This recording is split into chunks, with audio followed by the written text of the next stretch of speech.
जब से one pension की बात चली थी और ये हमारे शॉर्ट सर्विस कमीशन ऑफिसर्स हैं जो कि उनके पास वन रैंक है, लेकिन उनके पास कोई ऐसा प्रिविलेज नहीं है जिसमें के अंदर पेंशन शामिल हो। और तो धीरे धीरे करते करते जब एक दूसरे को सुझाव मिला, एक दूसरे को कंसेप्ट को क्लैरिटी हुई, और ख़ास करके ये अभी जो मोबाइल सिस्टम्स चल पड़े, व्हाट्सएप सिस्टम चल रहे जो के लिए, और मुझे उम्मीद है कि अब कुछ ये जो इस मीटिंग के बाद हमें क्लैरिटी हो गई है कि देर इज़ ए कहीं ना कहीं कम्युनिकेशन गैप है, फोर्सेस शामिल हैं, उसके अंदर पूरे सिस्टम शामिल है। तो I do not know what is the reason. मुझे भी, हमें भी ताजुब होता है कि इतना क्यों टाइम लगा, क्योंकि एक बार चिट्ठी वन पेंशन की बात हुई है, उसके बाद हमें उम्मीद थी कि वो इनका भी इनको इंक्लूड किया जाएगा।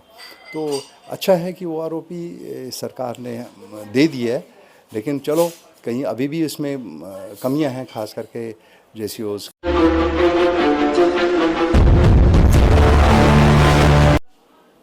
नमस्कार, आप देख रहे हैं सीसीएन न्यूज़ 24 चैनल और मेरा नाम है दिनेश गर्ग जैन कड़वे सवालों वाला। अभी मौजूद हूँ, बता दूँ आपको, पंजाब के अंदर, मोहाली के अंदर, और लेफ्टिनेंट कर्नल गुरप्रकाश साहब मेरे साथ हैं। अभी आपको हमने एक वीडियो दिखाया था लाइव, हालांकि मैंने इनसे चर्चा की थी, मुलाकात की थी। इन्होंने अभी रक्षा मंत्री जी से, मतलब सीधी बात बता दूँ तो राजनाथ जी से मुलाकात हुई थी, और एसएससी शॉर्ट सर्विस कमीशन के विषय पे, हालांकि पिछले कई सालों से, विर्क साहब की बता दूं तो कई पिछले सालों से इस विषय के ऊपर अपनी लड़ाई लड़ रहे हैं, और बहुत सारे डॉक्यूमेंट हैं इनके पास इस विषय के ऊपर चर्चा के लिए।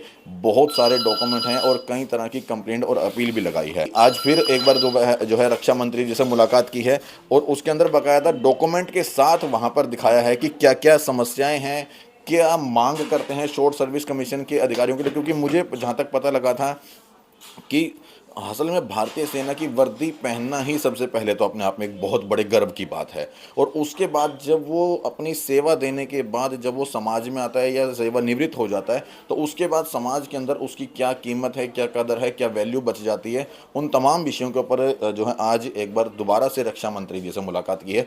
इसी विषय पर चर्चा करेंगे। सबसे पहले बहुत बहुत स्वागत है सर थैंक आपका। यू दिनेश जी। आज बहुत अच्छा लगा कि आज हम रक्षा मंत्री जी से मेरी मुलाकात हो सकी, और ये लगातार मुलाकातों के अंदर ये तीसरी मुलाकात है। पहले हम लोगों ने एक एजेंडा पॉइंट्स दिए थे, जी। उसके बाद फिर मेरी एक मुलाकात लखनऊ में हुई, और मुझे वहाँ पर बड़ा मान महसूस हुआ कि वहाँ पर रक्षा मंत्री जी ने बोला कि ये जितने कागज़ हैं आप दिल्ली में लेके आएंगे। तो आज मेरी जो विज़िट बेसिकली उन्हीं को मिलने की थी, और मुझे बड़ा फ़ख्र महसूस होता है कि रक्षा मंत्री जी ने बड़े इत्मीनान के साथ, बड़े डिटेल के साथ ये मेरे हमारी जो जो हमारी जो एजेंडा पॉइंट्स हैं, ख़ास करके short service commission officers, emergency commission officers और वुमेन स्पेशल एंट्री ऑफिसर्स के ताल्लुक़ रखने वाली जितनी थी, उसके बारे में उन्होंने बड़े इत्मीनान से इस चीज़ को समझा। और मुझे इस चीज़ का बड़ा गर्व महसूस हुआ जब उन्होंने कहा कि हम इस पूरी कार्रवाई की, इस पूरी रिक्वायरमेंट की हम बाकायदा एक रिपोर्ट लेंगे, और ये एक बड़ी अच्छी बात है। और हमारी तरफ से एक ये मेरे साथ एक और ऑफिसर थे, स्क्वाड लीडर राखी अग्रवाल, जी। वो भी साथ में थी, और उन्होंने इस चीज़ को ये भी हम लोगों ने एक और रिक्वेस्ट की कि जिससे भी आप कमेटी से आप ये रिपोर्ट लेना चाहते हैं, और हमारी रिक्वेस्ट ये है कि उसके अंदर जो हमारे already retired released ex service man अपने एमरजेंसी कमीशन ऑफिसर्स हैं, या एसएससीओ हैं, या वुमेन स्पेशल एंट्री ऑफिसर्स हैं, उनको भी आप इस कमेटी के अंदर शामिल करें, क्योंकि ये रिलीज़ होने के बाद जो अपनी प्रैक्टिकल जो डिफ़िकल्टीज़ हैं वो एकदम से एक्सप्रेस कर पाएंगे। तो ये भी उनको एक हमारा सुझाव बहुत अच्छा लगा। मुझे उम्मीद है कि हम लोग इस नतीजे पे तो पहुंच गए हैं कि इसके बारे में एक स्टडी ज़रूर होएगी, और डिटेल स्टडी होएगी, including everyone who is going to be who is affected. So ये तो आपको पहले भी मैं अपने बता चुका हूँ कि इसमें दो राय नहीं है कि देयर इज़ ए प्रॉब्लम, कि जब से वन रैंक वन पेंशन की बात चली थी, और ये हमारे शॉर्ट सर्विस कमीशन ऑफिसर्स हैं जो कि उनके पास वन रैंक है, लेकिन उनके पास कोई ऐसा प्रिविलेज नहीं है जिसमें के अंदर पेंशन शामिल हो, या कैशलेस अपनी मेडिकल ट्रीटमेंट हो, सो इन सब चीज़ों को देखते हुए काफ़ी लंबी चौड़ी कहानी है, क्योंकि ये 60-70 साल से 60 ईयर्स से ज़्यादा समय हो गया है जब से ये इस समस्या को यस इमरजेंसी कमीशन ऑफिसर्स हमारे एंटर किए थे 1962 में। और एक बहुत अच्छा एक उस समय देश में जब प्रॉब्लम आई 62 वॉर के बाद, तो एकदम से there was huge shortage of officers. तो एकदम से इमरजेंसी के अंदर हम ऑफिसर्स नौजवान जो ग्रेजुएट्स थे उनको डायरेक्टली हम लोगों ने देश के अंदर उनको एब्जॉर्ब किया था। और ये एक्सपेरिमेंट बड़ा अच्छा चला, very good, because short service commission officers पाया गया कि क्वालिफाइड हैं, ग्रेजुएट्स हैं, डॉक्टर्स हैं, इंजीनियर्स हैं, पायलट्स इवन, और वो सब आते हैं लेकिन अपनी सेवाएं देकर जब बाहर चले जाते हैं एंड देन देयर आफ्टर वो प्रिविलेज नहीं है जो कि रेगुलर ऑफिसर्स को मिलते हैं। और ये लगातार ये चलता रहा सिलसिला काफ़ी सालों से। लेकिन जब से ये वन रैंक वन पेंशन की बात हुई है उसके बाद हमें उम्मीद थी कि वो इनका भी इनको इंक्लूड किया जाएगा। तो अच्छा है कि वो आरोपी सरकार ने दे दिया है, लेकिन चलो कहीं अभी भी इसमें कमियां हैं, खास करके जेसीओज़ के लिए, ओआरस के लिए वो कहते हैं कि इसमें कुछ कमियां अच्छा, हैं। मैं इसी के ऊपर आऊँगा मुद्दे पे, एसएससी वाले मुद्दे पे, क्योंकि इसको लेकर के आपकी मुलाकात हुई अभी। कितने साल हो गए आपको इस चीज़ के लेकर संघर्ष करते हुए? ऐसा है कि if you look at it, ये जो पहले जैसे होता है कि ये समस्या जो थी ये पूरा जो 8 से 10 हज़ार अफसर है जो कि अलग अलग पूरे पैन इंडिया में फैला हुआ है, वो कहीं एक जगह एकजुट हो नहीं पाता था, लेकिन समस्या थी। और तो धीरे धीरे करते करते जब एक दूसरे को सुझाव मिला, एक दूसरे को कंसेप्ट को क्लैरिटी हुई, और ख़ास करके ये अभी जो मोबाइल सिस्टम्स चल पड़े, व्हाट्सएप सिस्टम चल रहे, तो लोगों को तब पता लगना शुरू हुआ कि इट्स ए ह्यूज। आप कब से लड़ाई लड़ रहे हो इस चीज़? मुझे 10 साल हो गए तकरीबन। जब 2014 में जब मेजर जनरल सतबीर साहब वो वहाँ पर जंतर मंतर पे आए थे, तो हमने उनको उस समय भी पॉइंट बोला था कि ये पॉइंट इंक्लूड कीजिए ड्राफ्ट एसएससी का भी। अच्छा। लेकिन उन्होंने कहा कि नहीं, ये रूल के अंदर नहीं बैठता है, तो मे भी पॉलिसी में नहीं बैठता है। तो बट पॉलिसी बनानी किसने है? आफ्टर ऑल जब देश के लिए अब वॉलंटियर आ रहे हैं और देश के लिए जनरल सतबीर साहब ने मना क्यों किया? क्वेश्चन उन्होंने लॉजिक ये लगाया कि पॉलिसी नहीं है शॉर्ट सर्विस कमीशन के लिए, उस समय पॉलिसी नहीं है, तो अभी अगर ज़रूरत पड़े तो पॉलिसी बनाने में कितनी देर लगती है डेमोक्रेटिक नेशन के अंदर। तो आपने कभी सरकार से इसके विषय में बात नहीं करी बजाय जनरल सतबीर के? ठीक है, उन्होंने मना किया, आपने कभी, क्योंकि जो सत्ता में है, क्योंकि उसके बाद सत्ता में तो कहीं ना कहीं भारतीय जनता पार्टी आ गई थी, तो आपने कभी सत्ता से बात नहीं करी, सरकार से बात नहीं करी इस विषय में? नहीं, ऐसी बात नहीं है। ये हम लोग पॉइंट्स तो देते रहते हैं सरकार को अपनी तरफ से, चाहे वो हमारे लेटर्स हैं, पिटिशंस हैं, प्राइम मिनिस्टर साहब को भी दी हैं, डिफेंस मिनिस्टर साहब को भी दी थी पहले। क्या रिजल्ट निकला? 10 साल का सफर करा अब आपने। अभी ऐसा सरकार जैसे चलती है, अभी हमें भी ताजुब होता है कि खास करके फौजियों के लिए इतना क्यों टाइम लग रहा है। और मुझे उम्मीद है कि अब कुछ ये जो इस मीटिंग के बाद हमें क्लैरिटी हो गई है कि देयर इज़ ए कहीं ना कहीं कम्युनिकेशन गैप है। ये डिसीजन मेकिंग जो बॉडी है वो कोई बहुत लंबी चौड़ा इसका सिस्टम है, और मेरे ख्याल में ये पॉलिसी डिसीजन जल्दी आना पड़ेगा, क्योंकि अभी ये एक फोर्सफुल एक डिमांड है। नहीं, अभी जैसे आप बता रहे हो कि कम्युनिकेशन की कहीं ना कहीं आपको लगा उनसे मुलाकात करने के बाद आज की कमी है, तो मतलब 10 साल तक उनके पास आपकी बात नहीं पहुंच पाई क्या? देखो एक सरकार के अंदर क्या सिस्टम है कि ये, क्योंकि पॉलिसी पॉइंट ऑफ व्यू से ये डिसीजन किसने लेना है, इसमें सिर्फ पूरा आर्म फोर्सेस भी शामिल हैं, तीनों फोर्सेस शामिल हैं, उसके अंदर पूरे सिस्टम शामिल है। तो I do not know what is the reason. हमें भी ताजुब होता है कि इतना क्यों टाइम लगा, क्योंकि एक बार चिट्ठी अगर भेज दी है तो उसका जवाब आ जाना चाहिए। सो नॉट ओनली वहाँ पर सरकार, पार्लियामेंट के अंदर ये पॉइंट हम लोगों ने थ्रू रेज़ किया है। अपने मेंबर ऑफ पार्लियामेंट किरण खेर जी थे, उन्होंने भी पार्लियामेंट के अंदर भी रेज़ किया है इशू, उसके बावजूद भी अभी तक भी कोई समाधान नहीं। मनीष तिवारी जी ने रेज़ किया है, तरूर साहब ने बोला है। So there is a maybe वो सोचते हैं कि ये बजट बहुत बढ़ जाएगा। मुझे ऐसा लगता है, मुझे लगता है कि उनको बजट बढ़ जाएगा।